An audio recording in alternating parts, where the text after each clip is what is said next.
Ouais, salut. Bah alors moi c'est Dimitri, donc Run to Sydney. Bon, on a déjà plus ou moins fait toutes les présentations, je pense. J'ai un peu la crève, donc si vous entendez des bruits chelous, c'est parfaitement normal. Voilà, j'ai commencé, je faisais de la NL4 au début en Go Fast, enfin en mode Go Fast un peu.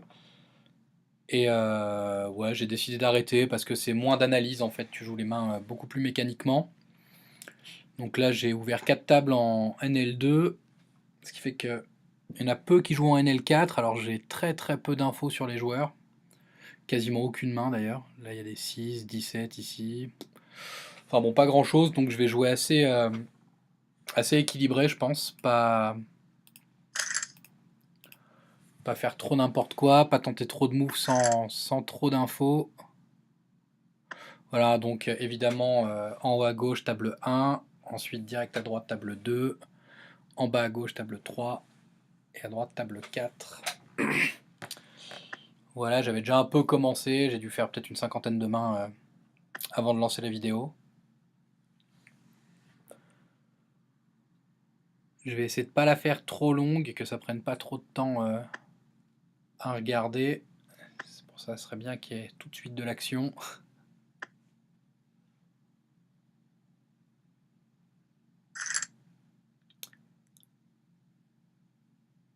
Bon, sur PMU, c'est pas mal. Il y a pas mal de. Bon, il y a des règles, hein, évidemment. Et après, il y a beaucoup de joueurs récréatifs. Genre, il y a plein de joueurs pas KV Max. Lui, par exemple, il a l'air assez perdant. En même temps, j'ai que 9 mains, ouais, c'est pas. Il y a peu de joueurs KV Max.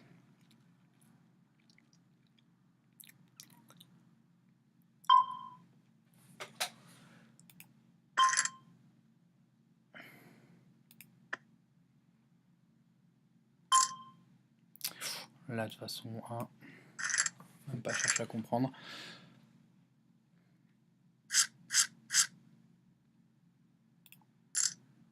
Je vais pas tout le temps parler, je vais juste plus ou moins expliquer ce que je fais quand je suis en train de le faire, mais les trucs évidents, je vais pas les verbaliser.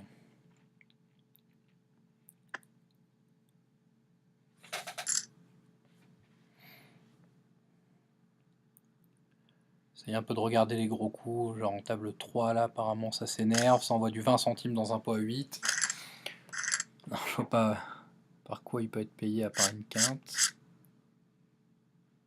Ah bah tout de suite, table 2, les As. Relancer au bouton, bon bah ça va être un 3 bet évident. Sur schéma qui joue 33-27, qui a l'air assez aggro. J'ai peur qu'il fold, parce qu'il doit être seulement en vol. La roi 6, table 4, c'est un peu trop faible pour isoler. Je vais juste fold.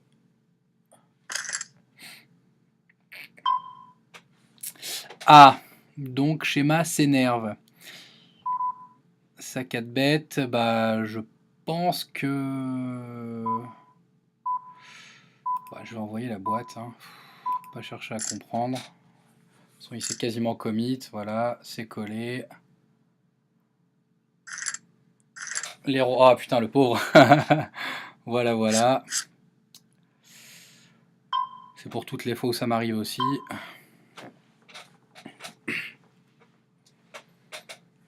Donc là, au 9 et 2, évidemment, c'est un fold. Là, lui, il joue quoi? 43, 14. J'ai peur qu'il me colle et que je me retrouve hors de position avec une main un peu pourrie. Donc je vais juste folder, tant que j'ai pas plus d'infos.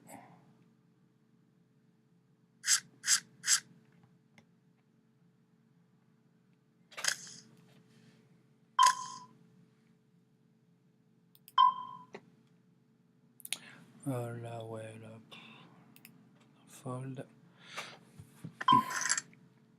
Ah, dame 8, table 3, ça s'énerve. Ça fold.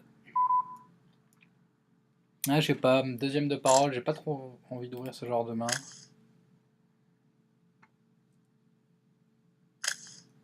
Remarque, ça joue un peu n'importe comment apparemment dans les blindes.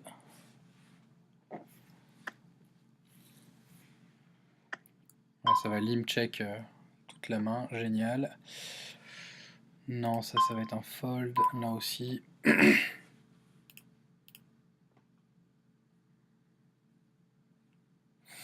Voilà, donc table 3, Francky envoie tapis dans un pot à 42 cents. Ouais, sur un board assez connecté. Francky qui joue jusque-là 71-43. Bon, c'est 7 mains, mais apparemment il a dû en folder qu'une.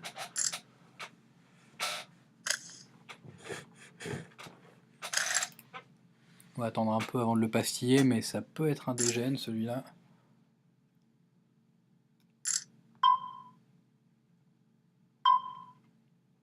La dame 8 avec tous les limes, c'est un fold. Là, c'est un fold. Là, on pourrait tenter des choses. Peut-être faire un squeeze, mais pareil, tant que j'ai pas d'infos, j'ai dit que je jouais équilibré. Voilà, on touche la top pair, c'est pas terrible.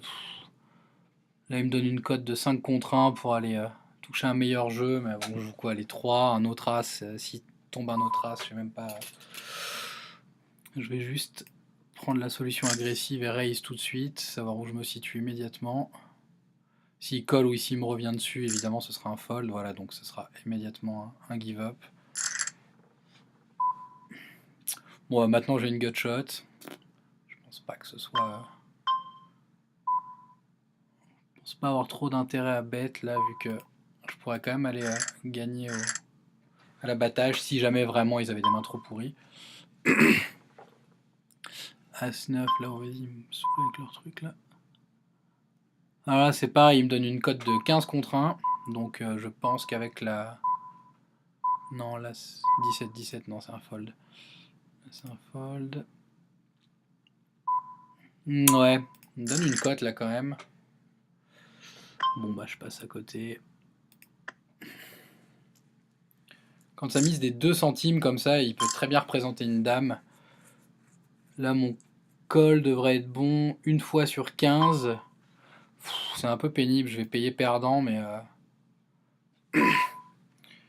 Enfin, je pense même pas que ce soit EV- de payer une blinde là. Voilà, donc c'était évident. 2 centimes pour sa dame, ça c'est typiquement le genre de move qu'on voit sur PMU. Les barbus là-haut. Là, c'est pas trop connecté. J'ai pas trop d'infos sur lui, mais j'ai quand même ses bêtes, ma paire de 7. Voilà, ça gagne. Bon, là, je vole les blindes avec les rois, je suis un peu deg.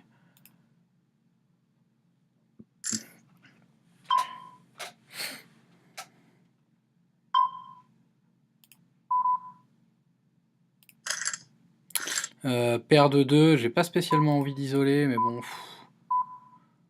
Vu qu'il a l'air complètement taré, si jamais je touche un 2, je peux tout lui prendre. Là, ce sera un check ou fold, mais je vais pas le cliquer en fait. Si c'est 8 au bouton, c'est un fold.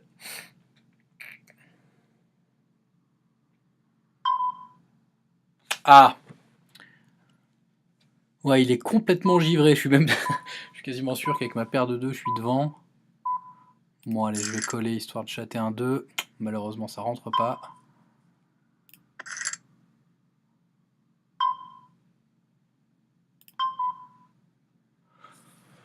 Je serais presque à vouloir tenter un move contre lui parce qu'il est vraiment taré.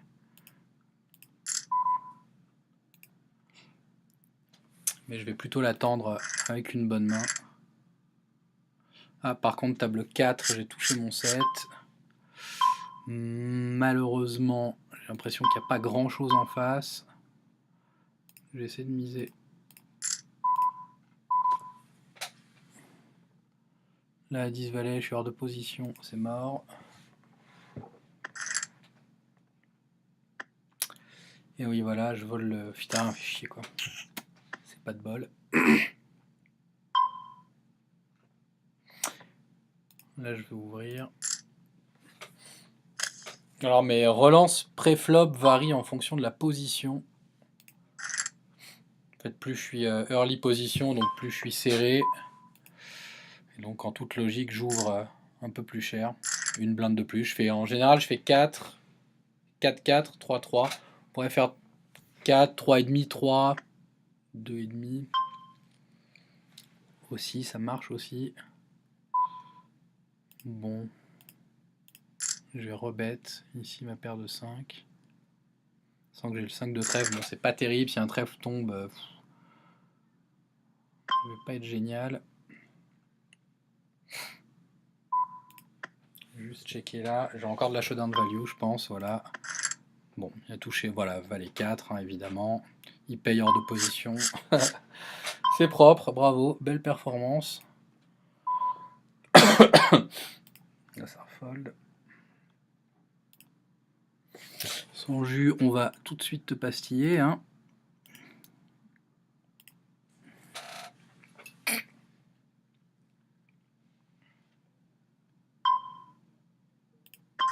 Il faut savoir qu'il est dans tous les coups. Hein. C'est le même gars qui misait les 2 centimes avec sa dame tout à l'heure. Bon là j'ai pas envie que ça check tout le long, je vais juste envoyer le pot voilà, pour voler le truc tout de suite. La 4 et 5 de carreau, je pourrais overcall contre lui parce que si je chatte un gros truc, ouais, j'ai une cote de 3 contre 1, si lui rentre de fois, je vais quand même être hors de position. Non, tant pis, je vais attendre un peu mieux. Là c'est pareil. Ah, paire de 10 contre mon ami là-haut, s'il me revient dessus. Non, du coup c'est tout bon.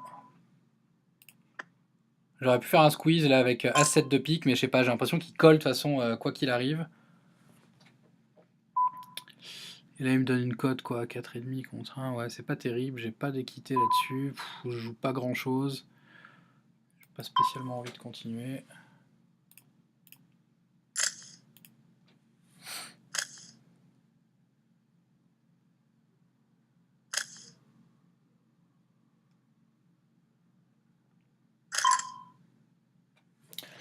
Ah, Fantomas me revient dessus, mais avec, ouais, c'est même pas le double de ce que j'ai fait, donc il me donne une cote de 4 contre 1, je serai en position avec ma paire de 8, je pense que le call peut être favorable.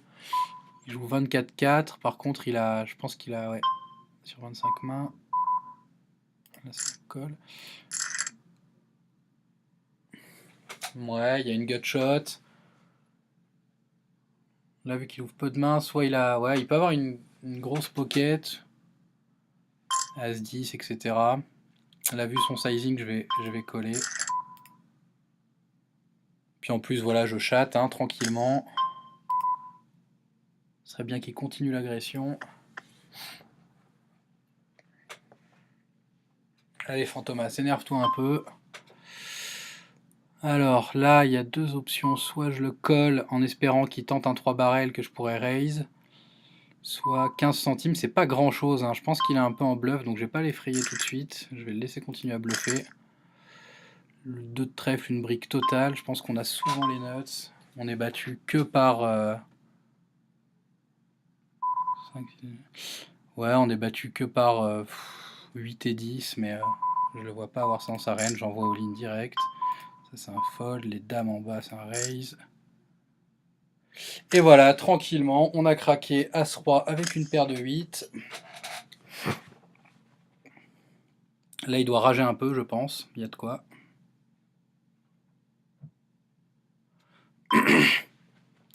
Ah. Ah, ah, ah.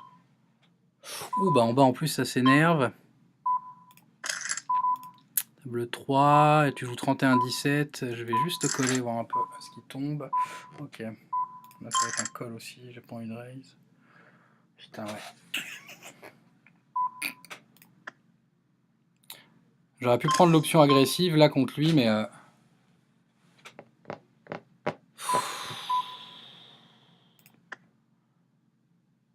c'est un peu pénible. J'hésite à la raise tout de suite. Là en haut, s'il envoie, je vais... Oh putain. Paire de 10. Je vais call une fois quand même. Voir si s'il renvoie un peu.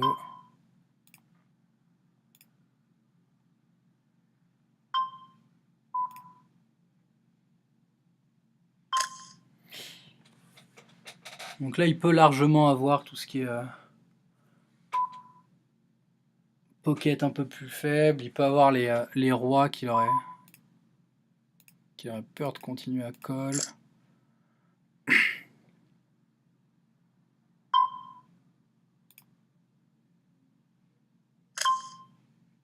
Et voilà, c'est un fold. Là, c'est bon. Ouais, j'étais un peu dans la précipitation. Table 1 sur les 9, souvent, je les considère pas comme une main forte. Donc je les overcall en espérant toucher un 7. Et si jamais ça tombe pas, bah, je give up, quoi. Tout simplement.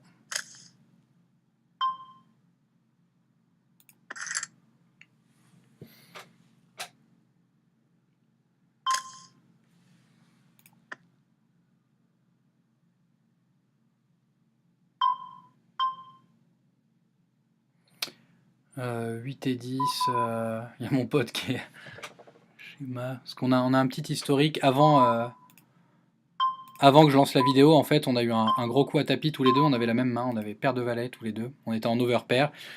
J'ai boité, il m'a call et enfin bon bah on s'est fait défoncer par le rack évidemment.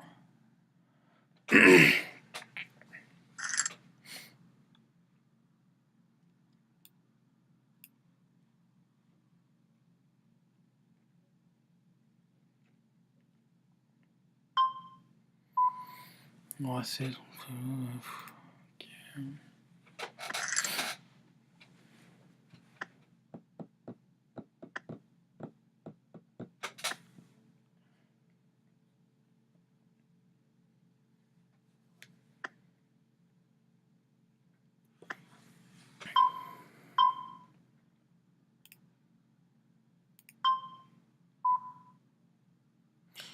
Table 1, on n'est plus que 3.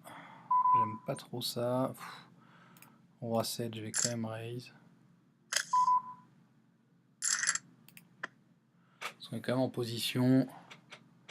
Lui va me coller avec à peu près any tout. Il a foldé avant même qu'il se passe quoi que ce soit. C'est pas mal, c'est pas mal. Ok, sans forcer. Faut même pas le risque de ses bêtes. Ce que je vais faire, c'est que je vais me sit out next blind et je vais changer de table.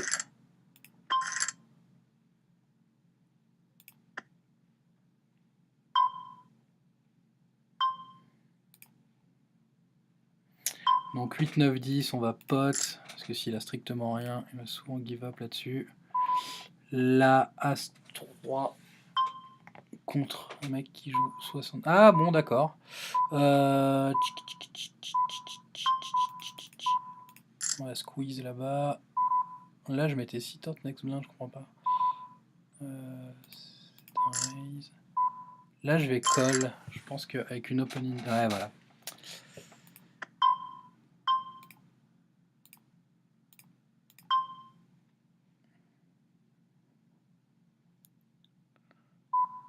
Non, là, c'est un fold. Il a dû toucher son valet, mais.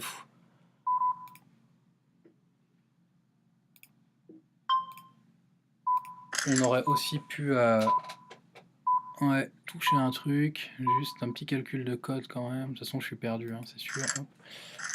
Hop. Mais je pense que coller au turn, son raise, c'était pas mauvais. Parce que vu qu'il rebête derrière, on a une bonne cote implicite. On aurait même pu le re-raise si jamais on avait touché. Parce qu'il a souvent un valet là-dessus en fait. Là, lui, il joue 4-4 sur. Ah ouais, soit c'est clairement un vol. On va le tester un peu, l'animal. Parce qu'il a l'air assez neat. S'il me revient dessus, ce sera évidemment un fold. Mais j'ai un bloqueur sur tous les as, voilà. Donc ça, c'est fait. Petit 3 bet light qui passe, ça fait plaisir. Là, valet 7, il joue 10-5 sur 21 mains. Je vais le raise.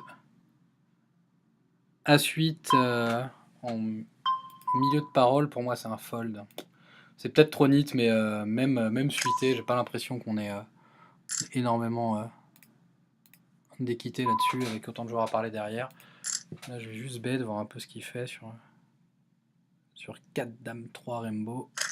Et c'est un fold.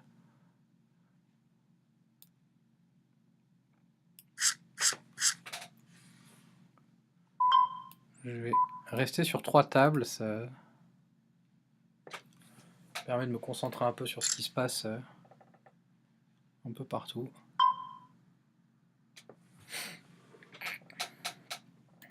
7 et 10, non.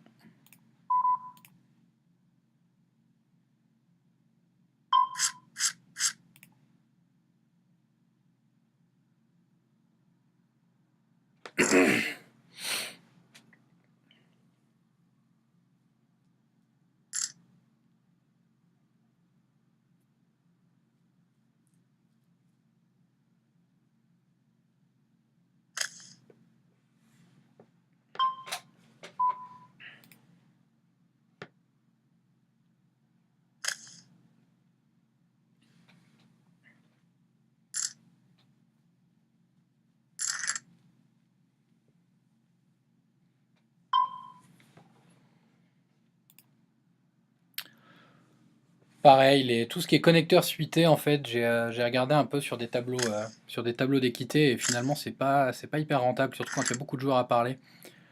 Même les coller, en fait, même en position, c'est pas terrible.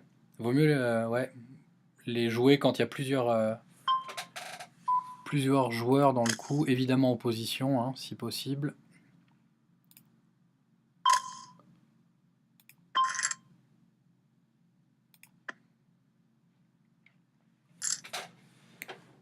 Donc pour les numéros, celle d'en haut, on va dire que c'est la 1, 2 à gauche, 3 à droite. Donc table 3, je touche mon 8. Le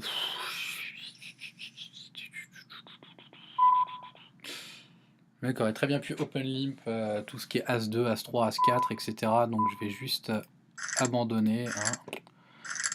J'étais de grosses blindes, ça me fait ni chaud ni froid. On a vu un flop gratuit.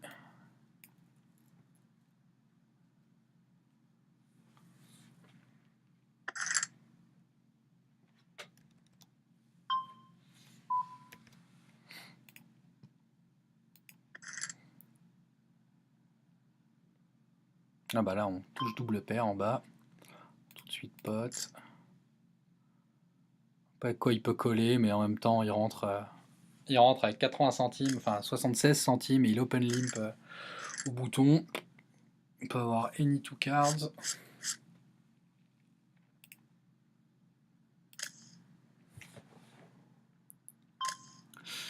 La petite blinde c'est clairement un hit. Il joue 12-6, bon sur peu de mains évidemment, mais et schéma qui joue 26-19. Ah, qui 3 bet 11%. Donc je vais éviter d'open valet 6. Même suité, c'est pas. Il va trop souvent me revenir dessus pour que ce soit profitable. Plutôt attendre une bonne main en espérant que une bonne situation arrive. Table 1, les dames au bouton, ça fait toujours plaisir. Là, ça va être un fold.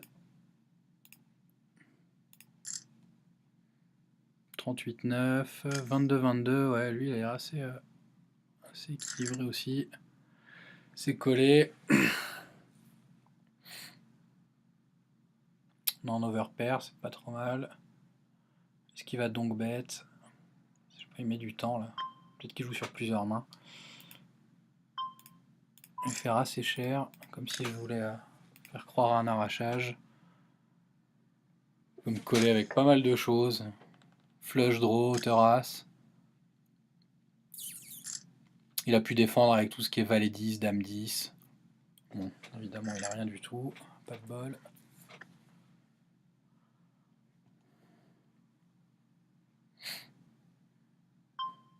Ça c'est pareil, table 1, As-3 suité. C'est vraiment le bas de ma range d'open cut-off. Parce que là, je vais souvent être payé par lui. Là, j'ai pas d'infos encore sur ce gars-là. On va aller voir ce qui se passe. As-4, premier de parole, c'est un fold.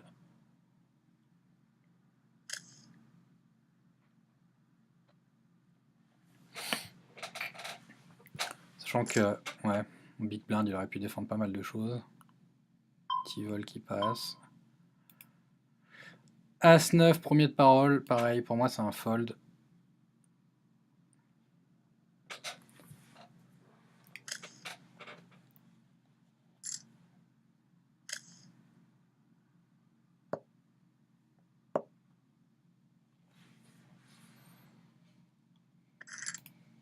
Bon, je pastille pas assez les vilains, mais j'aime pas trop pastiller avant d'avoir des infos sûres sur eux. Parce que là, j'ai du 44 mains, 42 mains, enfin, on va pas bien loin, quoi. Même schéma, là, 75 mains, c'est pas... C'est juste qu'il multitable. Et qu'il est hyper loose, assez aggro.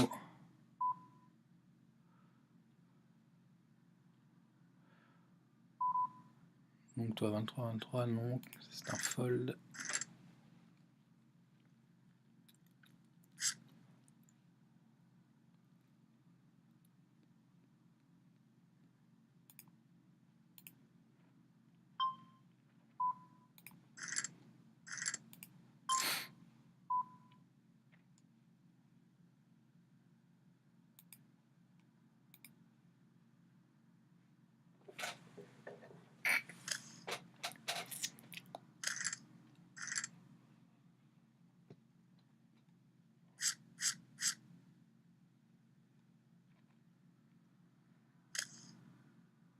Bon, en selle, j'ai déjà joué contre lui. 14-5, ouais, d'accord.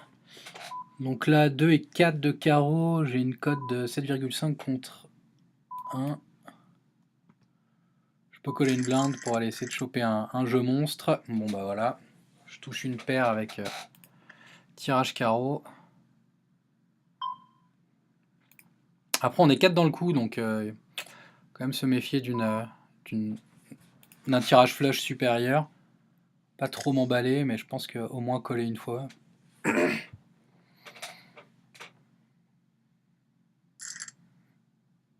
Sanju qui joue 79-0, on voit 10. Qui colle, c'est les deux mêmes gars qui m'ont fait le truc bizarre tout à l'heure. Je pense que là, 3,5 contre 1 avec la cote implicite, c'est un bon call. Voilà, en plus on touche hein, tranquillement. Donc on va les laisser continuer à agresser. Et là ce sera un raise pour protection quand même.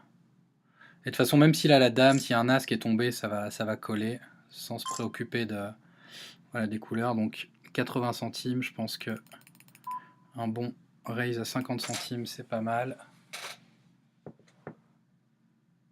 C'est assez face-up, mais je suis même pas sûr qu'il fasse gaffe. Bon bah voilà. J'arrache le coup tout de suite. Là où les 9, c'est un open. En fait, j'aurais pu juste coller sur la table 3 et les laisser continuer à agresser, mais si un carreau tombe, je suis fini quoi.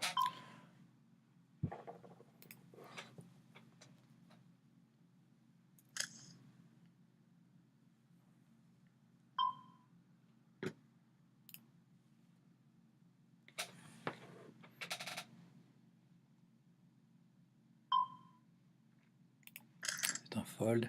Voilà, pour pas que la vidéo soit trop longue, je vais sit out sur toutes les tables à la prochaine big blind. Bon, je pense qu'on a eu quand même 2-3 mains qu'on pourrait analyser. J'ai pas eu trop de mauvais setup pour moi. C'est plutôt bien passé dans l'ensemble. Je crois que j'ai doublé sur 2 tables. J'ai pris 2-3 points intéressants.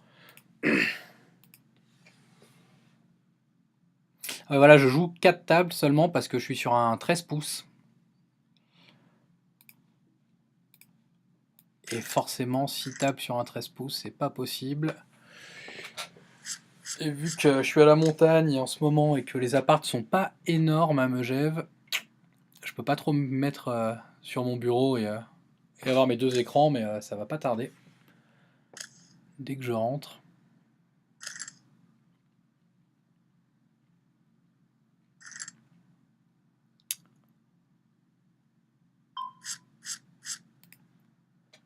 Bon bah voilà, prochaine main je suis de big blind donc je serai sit out. Bon bah voilà, bah, je vais poster la vidéo et on pourra voir ça. Allez, ciao tout le monde, à plus tard.